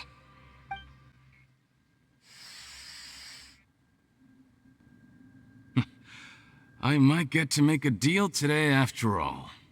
Alright, keep talking. How do you intend to give me the formula? Oh, it's not a formula, but a finished product. I have a bottle of it right here. What? When I tried Rewat's skincare product, I noticed it had a certain special component in it. So I had my friends gather some other ingredients for me, and sure enough, a little experimenting later, I'd produced the potion. I'm guessing his skincare lotion contains the fruits of your joint research? Huh. Impressive guesswork. Yeah, we were a supplier for some of the raw ingredients. But it only contains a tiny amount of the active ingredient. The effect is minuscule compared to the undiluted fluid. Well, I found a way to reverse the dilution process, giving the skincare lotion a similar effect to the fluid it is derived from. That's impossible. If I tell you some of the ingredients, I think you can figure it out. First, you need to combine tainted hydrophantasm tissue with transoceanic pearls at a ratio of around 3 to 7. Tainted hydrophantasms and transoceanic pearls. I see. Can't believe I never thought of that. So, can we make a deal? Sounds good to me. There's a delivery pipeline beneath this window. Drop the potion in, and I'll release you all. Nope, not trusting you that easily. You're like those naughty kids who try to hide their illness. Open the sluice gate first, then I'll hand you the potion. Even if you're not bluffing, your potion won't cure my face permanently. You really think you have any leverage here? I'm not closing the valve this time. Clock's ticking. Fine, then I'll just stand here with the potion in my hand. And when I faint from the poison, I'll drop it and it'll be destroyed. No.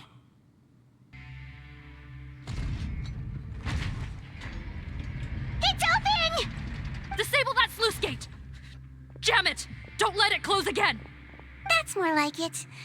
In that case, a promise is a promise. Head nurse, there's too much poison gas in here. We have to leave, now!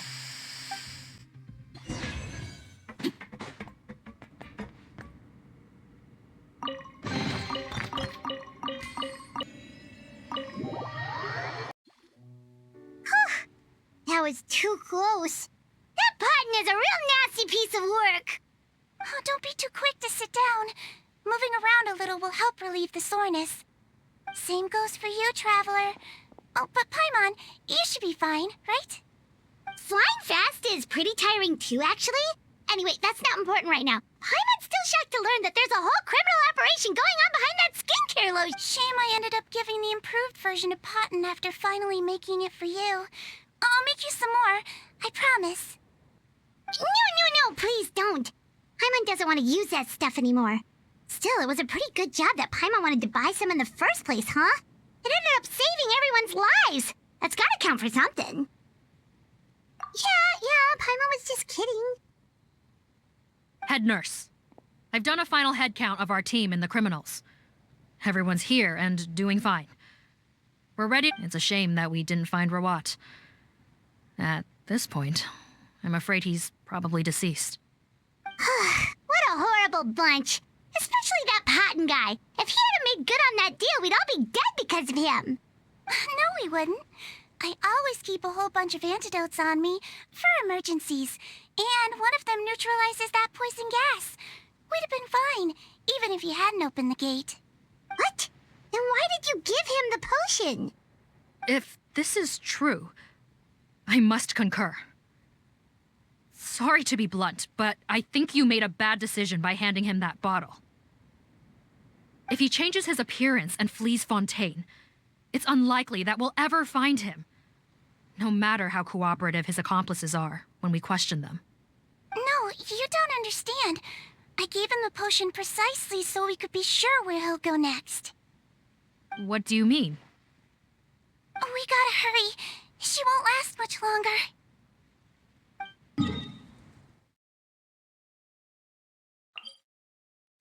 Don't move a muscle. I might be short, but I pack a mean punch. Captain, you're just in time. While I was lying in wait, I spotted this crook snooping around, trying to find a way in. So I detained him. Whoa. His face. Are you... Potton? So this is where you were heading, huh? What? This is how Potton looked before his face was marred. His current appearance matches the mugshot on his arrest warrant. I see. Wait, so what's going on? Wasn't the whole point of the potion to disguise himself and escape Fontaine? Why would he change back to his original face and run right into our trap? Enough of this nonsense. Let me in! You better pipe down. There's an old lady in there who's very sick. No way are we letting a crook like you inside. To heck with it. Listen to me. I'm Rawat. That's my mother in there. He's gotta be lying, right? Rawat was a victim in all this. He was forced into it against his will. How can he and this monster be the same person? Forced against his will? That's the funniest thing I've heard all day. Back when I was being coerced, everyone thought I was colluding of my own free will. And then when I actually became a criminal in my own right, you all suddenly thought I must be under duress. Amazing what a difference a handsome face makes. Save us the speech. Explain yourself. You want an explanation? Fine. I'll tell it how it is. When I was just Potton, the whole world treated me with contempt. Ew. What do you want? Get away from me. Women despise me. Collaborate? You don't look like much of a researcher to me. My peers scorned me. Mr. Potton, was it? I'm most interested in your research. Consider my offer carefully. I doubt you'll find other investment opportunities. Only villains would work with me. You want out of the game? Forget about it. Turns out, I slipped up a little. Left your picture with some Marechaussee Phantom officers. Easy mistake to make. Now they've listed you as an accomplice and drawn up an arrest warrant. So I suggest you put any thoughts of running away to rest. If you get caught by the guards for being in the synth business, you ain't ever seeing the light of day again. There was no way out for me. Until I could stop being Potton. Mr. Rawat, I have something I'd like to tell you. I became popular with women. This new potion you developed is fascinating. Genius, in fact. Would you consider working with me? I'd be happy to sign a licensing agreement. My peers looked up to me. I'm very interested in your research, sir. You must no doubt have offers from countless investors. So far be it from me to ask for a full collaboration, per se. I merely wanted to express my interest. No pressure at all, naturally. And the villains even began to fear me. Becoming Rawat showed me what a superficial world we live in. But I did not hold a grudge. After all, this superficiality could be made to work in my favor. Or so I thought. But alas, the world seemed bent on finding a reason to make me despise it. Mother, I'm back. How are you doing? Who are you? I bought the best medicine Mora could buy, but nothing would cure her illness. In the end, I hoped she'd at least be able to see her son one last time before she passed, but when everyone else rejected me, the only person who cared about me was my mother. Then, when I became a rising star in the Fontaine Research Institute, I was unrecognizable to her. I have to let her see me again. Even if it means donning my own wretched, ugly face. Well, is that enough explaining for you? Now do you understand? Let me inside already! Have you ever considered if you'll even be able to look your mother in the eyes after what you've done? You found a way to completely change your identity. You could easily have escaped from them. But no, you chose to keep working with them. Why would I want to give up on such a lucrative business? The profits were dozens of times that of the synth business, and it was all above board. So you kept being a villain just for the money? Villain? By what standard? Is doing evil deeds really what makes someone a villain in your eyes? Or does it all come down to the way they look? None of you saw a villain when I was wearing my other face, did you? You have no right to judge me! You're all just fake people living in a hypocritical world! I regret nothing! My mother would understand! You're a villain to the core, but especially that tongue. Honestly, I don't see a villain when I look at your current face either. Don't humor me. You don't seem surprised by my confession in the least. How long have you known the truth? I didn't know anything for sure until you chose to take that potion bottle and spare our lives. But if you're asking when I started suspecting you, it was the first time you came to see me at the infirmary. I had to confirm my suspicions. That's why I chose to join this investigation. Are you kidding me? A young, promising researcher and a wretched criminal? What on earth gave you the idea that they could be one and the same person? Well, there were no visual clues. This potion's face-changing effects are very powerful. Even as a Melazine, I couldn't see through the disguise. But I believe I understand humanity a little better than most of my kind. Humans have certain fundamental qualities that do not change with their appearance. Fundamental qualities, huh? So you think you're the one who's seen through me, do you? Most people probably don't know this, but I think I can guess what your deal is. Melazine constitutions are very close to that of water, so it stands to reason that the potion should work on them too. You use it yourself, didn't you? That's why you have a human appearance. Sigewinne? Yes, you're right. I'll bet it was back in the days when Melazines were discriminated against because of their appearance. It was either carry on living in the gutters as part of an alien race cast out by humanity, or become the head nurse of the fortress of Meripede, revered by all. Not a hard choice to make. It's a no-brainer. So you see, you and I were the same. And I'm the one who saw through you! That's not important right now. You came here to see your mother, didn't you? Well, I can grant you your wish. Huh? Head nurse, I'm not sure that's a good idea in his current state. Don't worry. Back in the warehouse when I traded the potion for our lives, I was doing it to test him. He was willing to risk sacrificing his only chance of escaping capture by opening the gate in exchange for the potion. Also, he could see his mother again. If nothing else, his concern for his mother is genuine. I see. So before you arrest him, please allow him to see his mother one last time. The Traveler and I will accompany him. You have nothing to worry about. All right. I understand.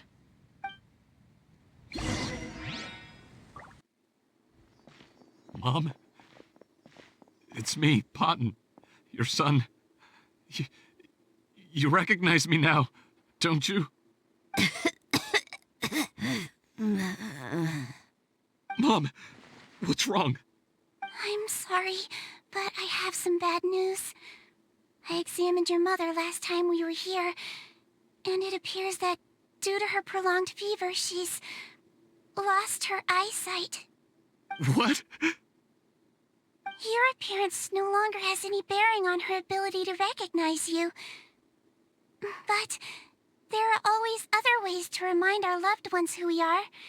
Wouldn't you say? No, it can't be. Please, Mom, open your eyes. It's me, your son, Potton. If you really can't see my face, then here, take my hand. Tell me you feel your son's hand. I've done so much to get to this point. Please, you have to recognize me. No. The temperature of his palm must have changed. I'm sorry. It seems I couldn't bring him back to you after all.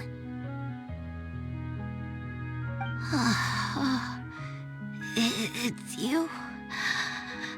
Thank you.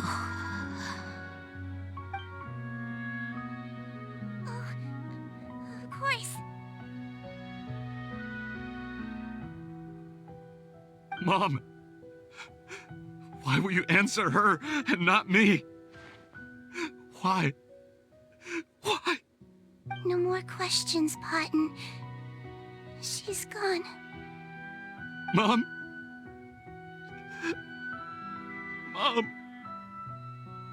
I'm sorry to say this, Potton, but you and I are not the same.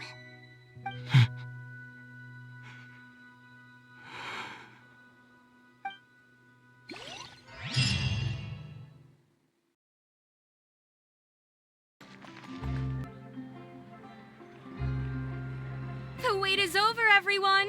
The sale of our new skincare product, Romaritime Essence, will now begin. Another skincare promotion! And it's selling as fast as last time.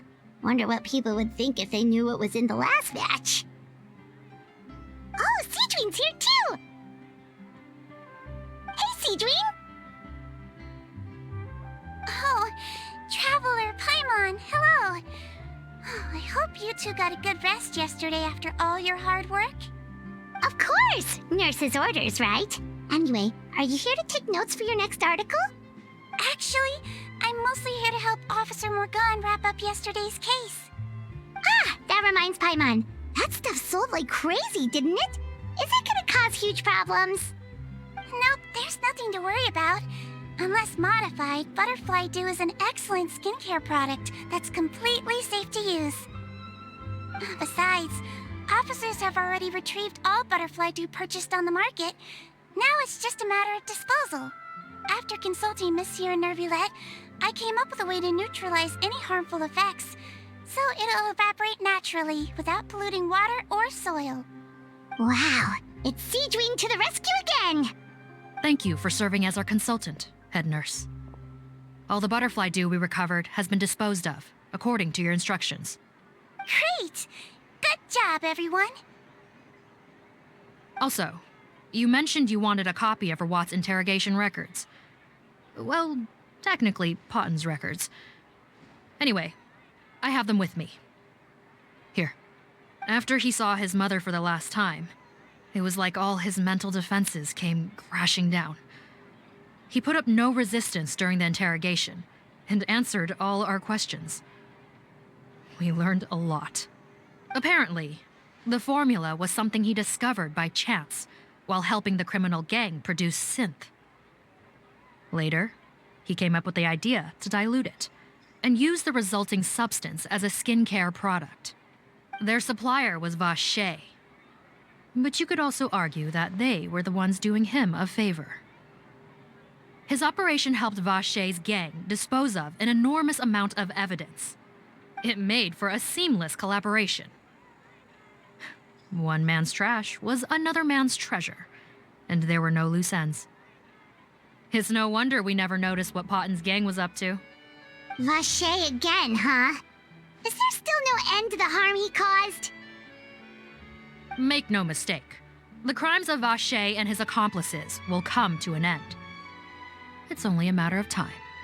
Since the flood cut off their supply of primordial seawater, they've been forced to resort to riskier methods, like using their private reserve to attack people on the street. Naturally, those attempts all ended in failure. After receiving numerous reports, we were able to zero in on the gang and eventually round them up. That sounds more like it. Based on what he told us in his confession, we pretty much had him backed into a corner, even though he made a point of distancing himself from the gang while disguised as Rawat. He tried to throw us off his tail by reporting his accomplices, giving him enough time to transform back into Potton and see his mother one last time. But there was one thing he hadn't anticipated. Even though Potton had been missing for a long time, we were very much still on the lookout for him. So the moment he appeared in public after changing back to his original appearance, we caught him. So he tried this once before, huh? Guess he really did want his mother to see him again. But in the end... Looking at the interrogation records, it seems like he spent the first sum of money he earned as Rawat on his mother's treatment. Yes, which is why I suspect that his initial motive for using the potion was not personal greed, but a desire to become somebody who had the power to save her. Even so, he went too far. In the end, he got what he deserved. I understand. Thank you for bringing me these records. Why did you want them anyway?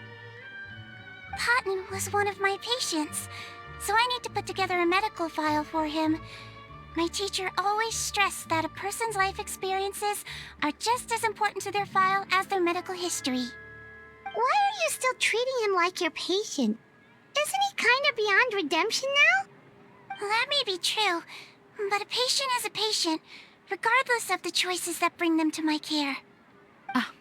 One last thing, head nurse. Please keep everything you know about this potion a secret. It would be for the best if most of Fontaine knows nothing of its existence. I know my fellow officers and I will be able to sleep easier if that's the case. Of course. Not to worry. Thank you for understanding. I'll take my leave then. So, Sigewinne, did you really use that potion yourself? Why do you sound so surprised, Paimon? I told you all about it. It was quite a while ago now. You mean that story about the witch and the potion? So it was really, actually, genuinely a true story? Yes, it really actually genuinely was. But... I know. There are some secrets I can't tell anyone about. But considering everything we've been through together, I know I can trust you with them. Before I tell you, though, could you follow me somewhere? I want to pay my respects to an old friend. Of course!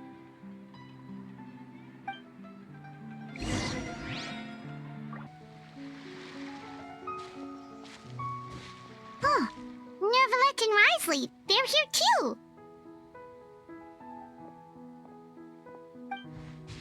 Good to see you, traveler. Paimon. I trust all has been going well for you? Big news, everyone. The Udex is out of his office on important business. Is that genuinely something people would consider big news? Why wouldn't they? Important business is a big deal.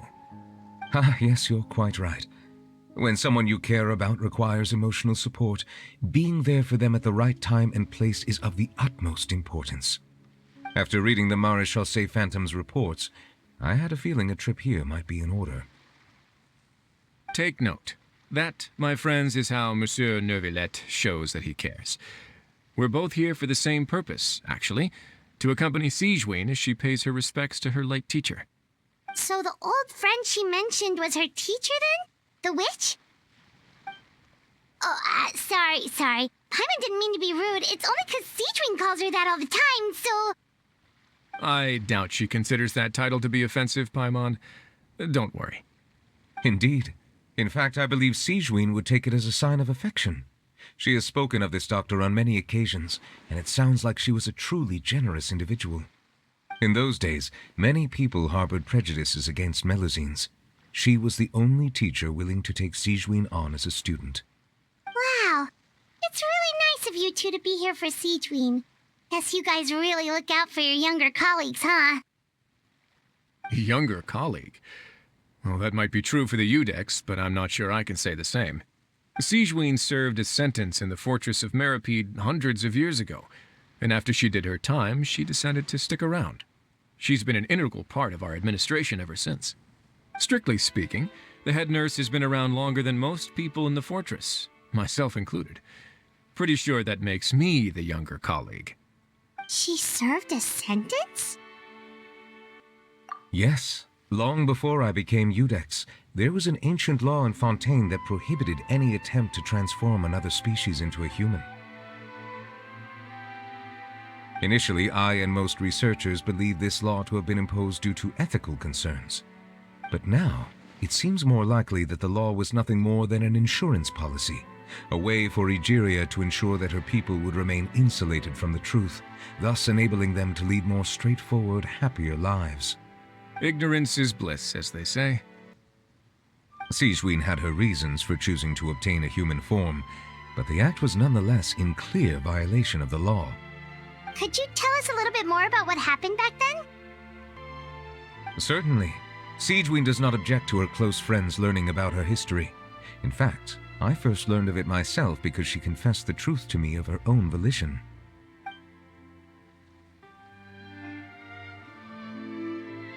Even with their daughter so ill, they kicked you out? Stubborn as always. And prejudice isn't a disease I can cure either. Shame that I don't have the energy to get over there. You're laughable, you old witch. You want to save everyone in Fontaine, but you can't even save the patient before you. Master, what are you? I discovered a strange disease, one I suspect that every Fontainian suffers from. But without witnesses or proof, no one will believe me. I had no choice but to experiment on myself to find a cure, but I hit a wall. And as you can see, it took a wretched toll on me. Then I'll find a cure for you, and then you can go cure her. There's no need. I am beyond saving now. There's nothing you can do. But, Master... As I said before, a doctor's duty is to treat whatever ailments they can. I know, but they don't trust me at all.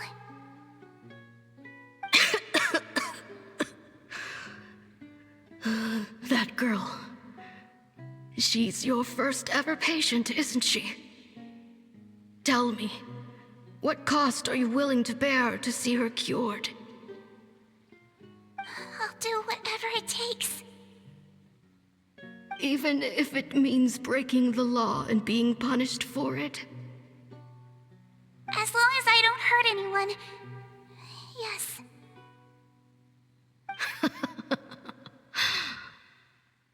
Spoken like a true student of mine.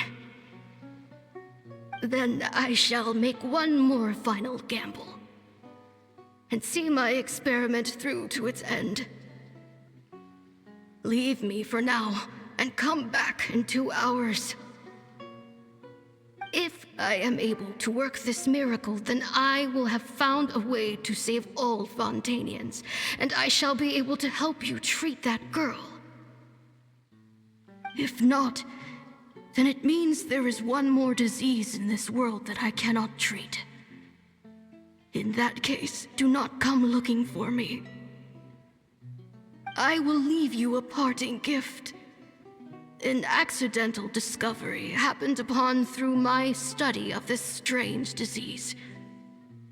It has little use, but it will at least help you cure this one patient you can reach. When Sigewinne returned, the miracle had not occurred.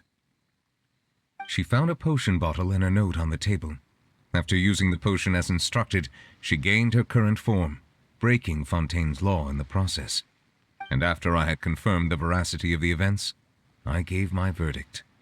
So that's what happened. I fear Sigewinne only understood the full story after the truth about the dissolution of Fontainians was uncovered. When I reflected on all this with that knowledge in hand, I felt a deep sense of regret. As I use the law to uphold justice, there are times when I cannot help but acknowledge its ruthlessness. After the final details of the events surrounding Sigewinne's transformation came to light, I checked several sources and, thankfully, the legal code does not require Sigewinne to shoulder any additional punishment. Wonder how she feels about all this. Since she invited you here, I imagine she intends to speak of these matters with you, no?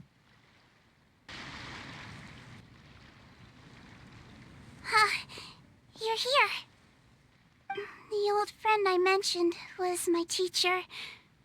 When she passed, her body was nowhere to be found. All that's left of her is an empty tomb. And even that's deep underwater now. Sigewinne, the witch who gave you the magic potion, she was your teacher, wasn't she? Sounds like Monsieur Neuvillette filled you in. After learning the truth, it must have been hard to process, huh? Well, to be honest, after I realized what really happened that night, my first thought was that it kind of made sense. It seemed exactly like the sort of thing she would do. But she was planning to sacrifice herself and never told you. That's just who she was. If lying is what it took to get a kid to take their medicine, then that's what she'd do. All right, but why did you turn yourself in? I broke the law, simple as that. My teacher made her choice, and I made mine. True. It's just the way Patton framed it when he was asking you all those questions, it made Paimon really mad. You're not like him at all, and everything Neuvillette said confirms that. And yet, you were still convicted and thrown in prison. It just feels so unfair. Unfair? I happen to think just the opposite. If I hadn't served that time, I'm not sure I would have been able to stay strong when he was questioning me. Well, what makes you say that? I knew you'd be curious. Let me tell you a story.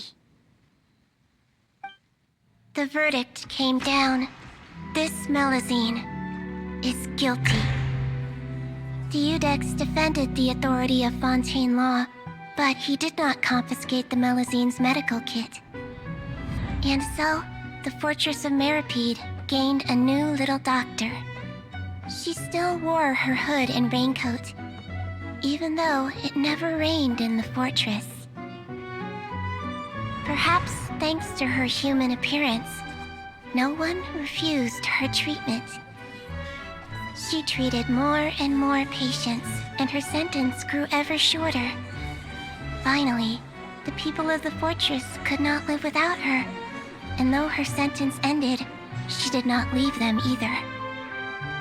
Then one day, she received an invitation from the outside world. The location seemed familiar, and when she arrived, an old lady was waiting for her. She saw right through the Melusine's disguise, but didn't reveal it. Instead, she asked a question. Tell me, why do you think you gained the respect of so many people, despite being a Melusine? Because I look like a human? It's been 50 years, Sigewinne, and you haven't aged a day. I think everyone knows you are not human. I finally found you, after all these years. I still remember, you know. It was you who saved me that night.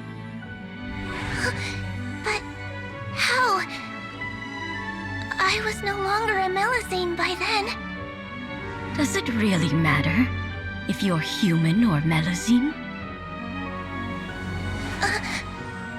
I remembered the warmth of your palm.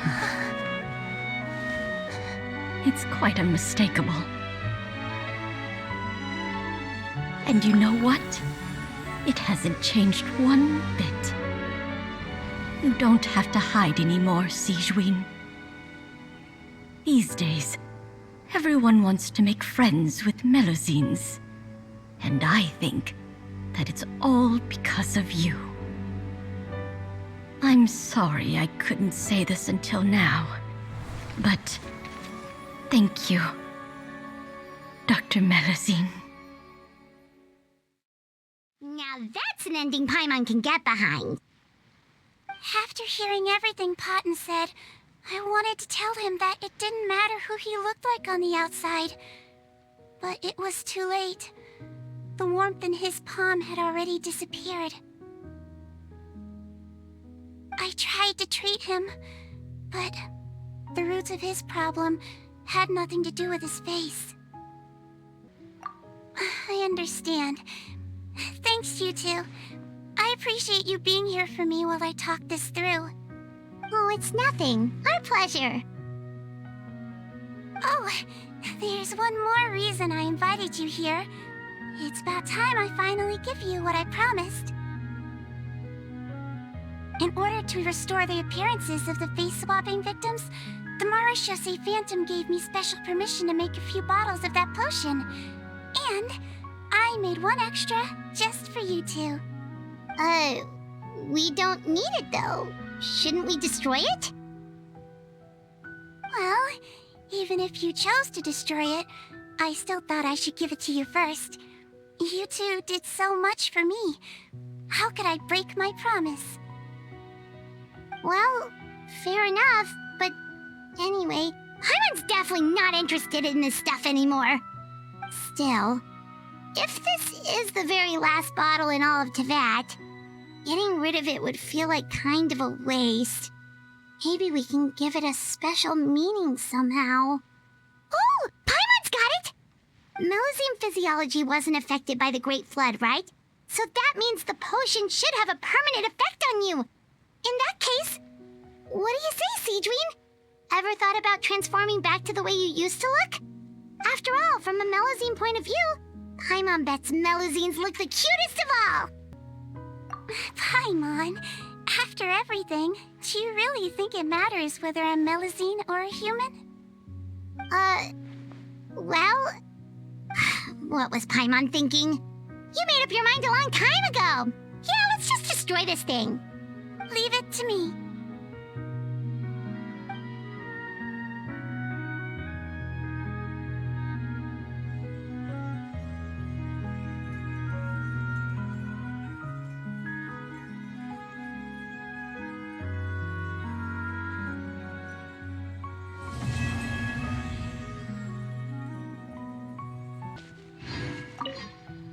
I'd like to stay here with my teacher for a little longer. Embrace the ice! Shattered, torn to oblivion! As one with wind and cloud! Fallen leaves, adorn my night!